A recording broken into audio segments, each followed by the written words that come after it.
Hey everyone, on this channel I do spec for spec comparisons, and today I'm comparing the Toyota RAV4 XLE versus XLE Premium.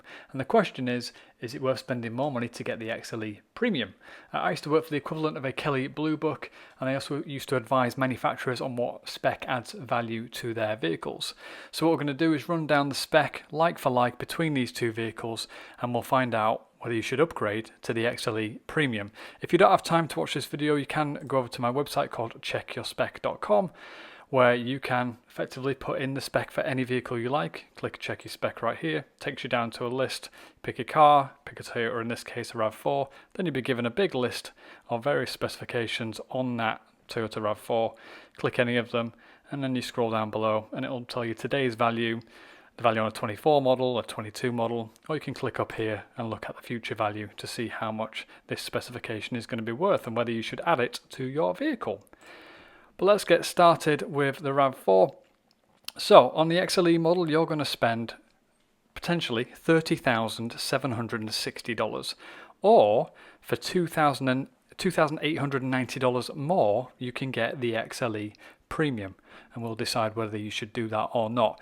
You can see that it says value in 3 years time. Basically, the values I'm going to show you are based on like a typical finance agreement basically. So if you buy the car today and you're going to sell it in 3 years time, should you upgrade? Is it worth upgrading? Do Toyota add enough significant specification into that vehicle to warrant that extra $3,000 nearly, or not? So the values you see are all based in 3 years time from today. So we'll scroll down to our first piece of specification, which is the upgraded alloy wheels. So from 17-inch alloys on the XLE to the 19-inch alloys on the XLE Premium. Now, from a valuation perspective, and if you've seen my videos before, you'll know what the answer is already. But from a value perspective, from a business I used to work in, we don't add any additional values for alloy wheels. So if you go from 17 inches to 18-inch alloys, there's no additional value. 18 to 19, 19 to 21, whatever it happens to be. We don't change the value for the style or anything like that. The only time we ever change a value for an alloy, for a wheel, is if you go from a steel wheel to an alloy wheel. So if you check out my LE versus XLE video, which I'll link somewhere above, the LE model has steel wheels and then goes to alloy wheels for the XLE. So there is an additional benefit that you get from that, so there is an additional value. But in this case, they're both alloys. Doesn't matter the size or the style. It gets a zero value from a valuation perspective. If you want to spend more, that's fine. But from a value perspective, we don't do that. Okay, next piece of standard equipment, height adjustable power liftgate with jam protection. So it's an option on the XLE and it's standard on the XLE Premium. So yeah, height adjustable power liftgate. You know, who doesn't want that option? It's very convenient to have, and it does have additional value in the used market. And for that particular piece of standard equipment, I've added a value of $250. Come down to our next one. Power tilt slide moonroof with one touch open close. Again, it's available as an option package on the XLE and it's standard on the XLE Premium.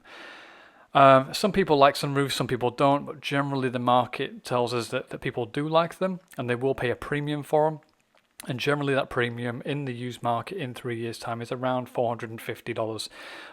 It will fluctuate depending on the size of the panoramic roof, what vehicle it's on, etc.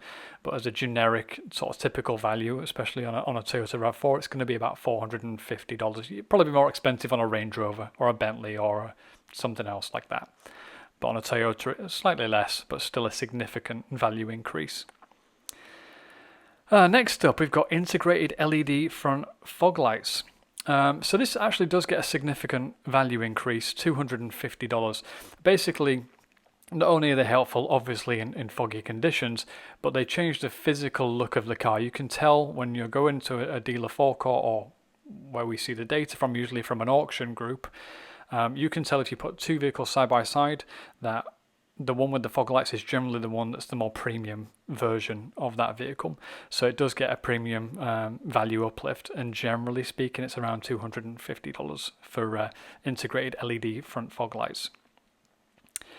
Coming down, everything else is pretty much the same.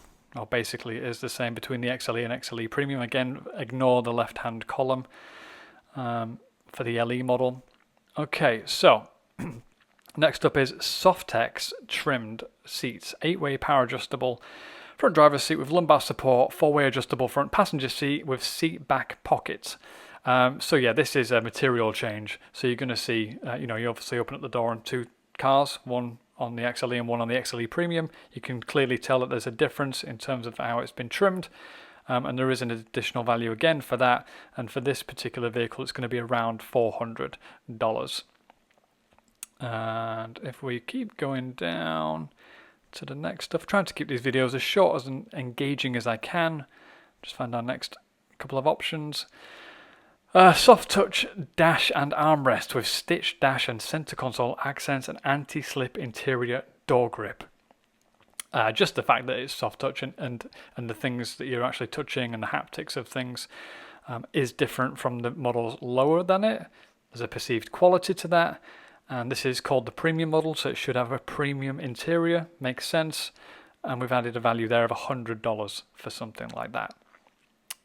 Coming down again, we've got the smart key system on the front doors and liftgate with push button start, remote keyless entry system with lock, unlock and panic functions, power liftgate. Again, it's just your key fob basically, smart key fob. Best to have it than to not have it, could be debatable, but it is seen as a convenience option and therefore it does get a slight uplift in the value that we offer for it. And again, I've added a value of $100 for that. If you find it more convenient, you'll pay more for it. If you find it less convenient and you prefer just doing a manual unlock, lock on you, with your hand, you might pay less. Depends, but generally you're going to pay about $100 extra in 3 years' time. Next up, dual zone automatic climate control is standard on the XLE and it's also standard on the XLE Premium. The only difference is that on the XLE Premium they've added the word front center flow controls. I'd need to see the vehicle in person for that to see the main difference, but from what I can see they both get dual zone automatic climate control, so therefore they are both technically the same. And that means it gets a zero value because there is no difference. There's no benefit to jumping up to an XLE Premium. And we'll come down and we have got the urethane tilt telescopic 3-spoke steering wheel with controls for audio, multi-information display, Bluetooth hands-free, voice command, etc. on the XLE.